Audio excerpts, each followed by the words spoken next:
What's up everyone, back with another video today. It's end of week, so we're going to do a bit of a bike washing video showing how to maintain your bike and kind of the steps to do. All the products I'll be using I'll link in the description for you guys to see.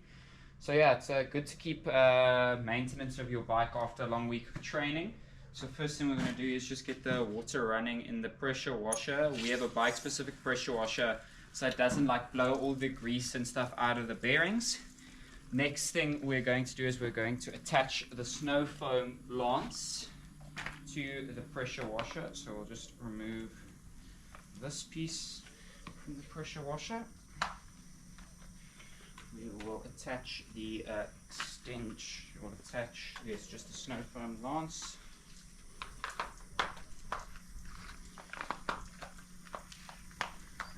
Turn on the pressure washer. And then we'll just coat the bike in a nice layer of soap.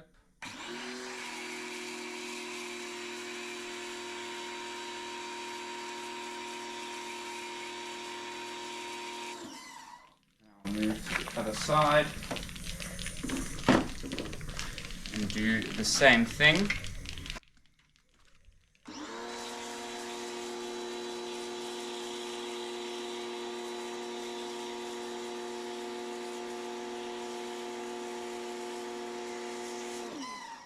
Make sure to coat the whole bike, and then I just like to coat the brush just with a little bit more soap, just to scrub it in properly. And now we'll let that soak in for a bit. So I've left the bike to soak in a little bit to let the soap soak into all the crevices. Now we'll take the brush and then just scrub all the parts that get most of the sweat, spit and stuff. Just scrub them in all these hard to reach places that don't usually get washed, like on the down tube and the top tube. Always make sure to wash your handlebar, everything, and give the wheels a good scrub. So now we're just going to scrub the bike just to make sure all that hardy dirt gets off.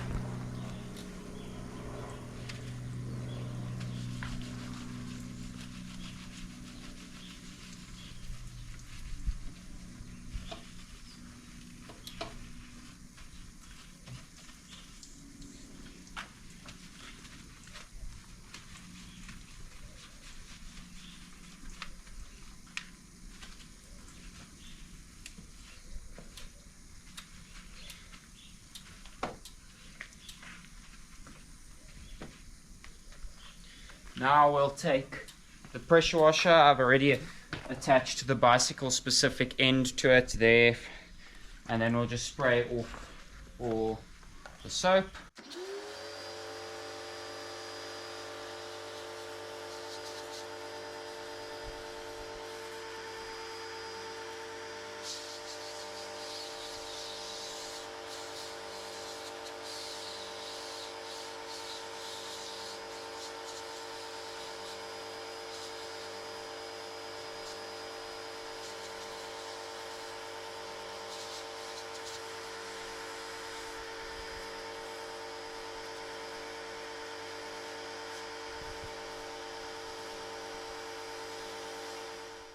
Next up, we're going to work on the drivetrain. So I'm just going to take my chain off because I'm waxing my chain. So first step you need to do is you need to have a master link removal tool, and you need to find the master link. So you'll see there it has that little tab in it. So we're just going to take that tab, you insert the tool on the opposite end, and you just squeeze in, and it just pops out like that. And you just grab the chain on both sides. Make sure you don't lose the master links, because like you see there, it's easy for them to fall on the ground and get lost, being quite small. And then you just feed the chain through. We'll set that aside for later. So then, next step, what we're going to do is take a bike specific, a drivetrain cassette specific brush, and we're just gonna get in there, make sure everything's nice and clean in the cassette. So just make sure there's no gunk there in between the chain rings. Take there if we want to remove anything, just to make sure that the cassette's nice and clean and there's no gunk in there. As you can see, our cassette's quite clean because it's just the chain wax, so we don't have to do much. So next step, what we're going to do is boil the chain. So I have a pot here with some water on the stove top just to get some water boiling. So if you have a lubed chain, which I'm assuming most people do, you can actually skip this step. All you need to do is just take some degreaser and another brush and just scrub your whole drivetrain with a bit of degreaser. Let that soak in and then just rinse it off and your chain should be clean. But since we're using a waxed chain, wax is not affected really by degreaser, so we put it now on the stove in some water to boil and remove all the wax. So now that the chains have been boiling for a little bit, we can turn it off the heat. Just wait for it to start bubbling. And then we can pour the water out and then hang up the chains to dry before we put them in the waxer.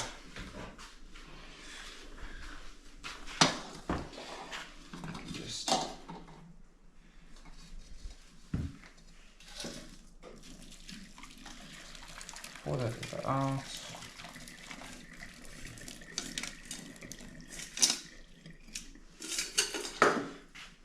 And then we can go hang up the chains to dry.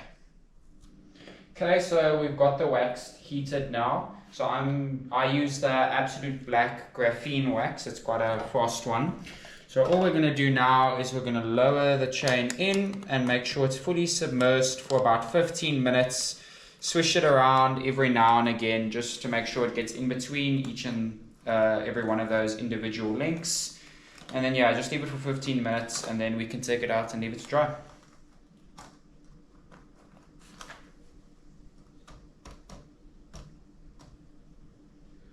So now what we're going to do is we're just going to drain the chain and leave it up to dry before we put it back on the bike.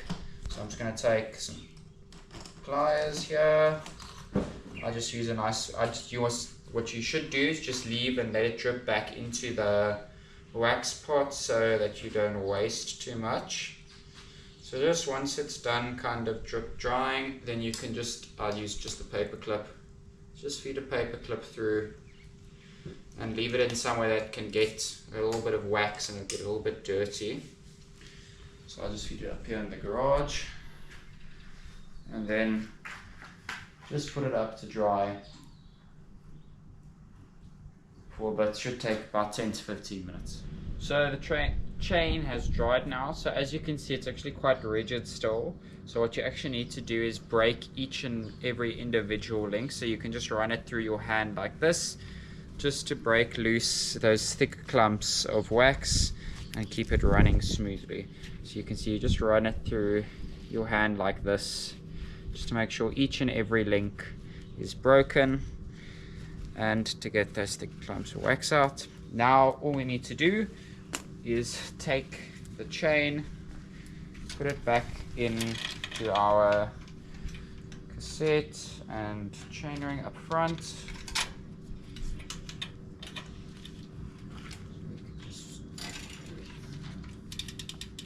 Just feed it through to the bottom.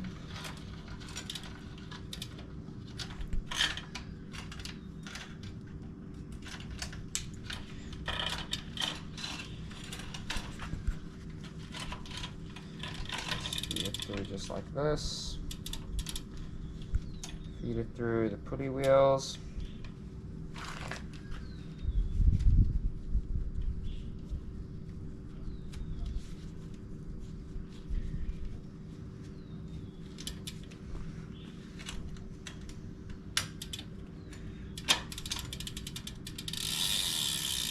Then you can grab your master links. Put them there facing in opposite directions.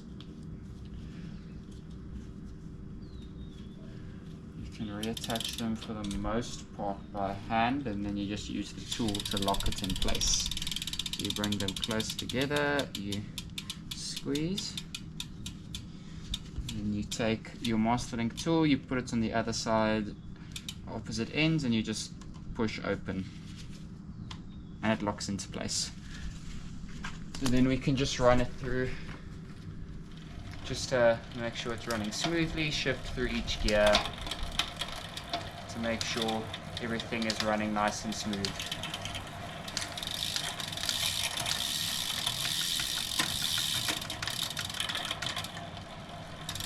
And that is bike maintenance.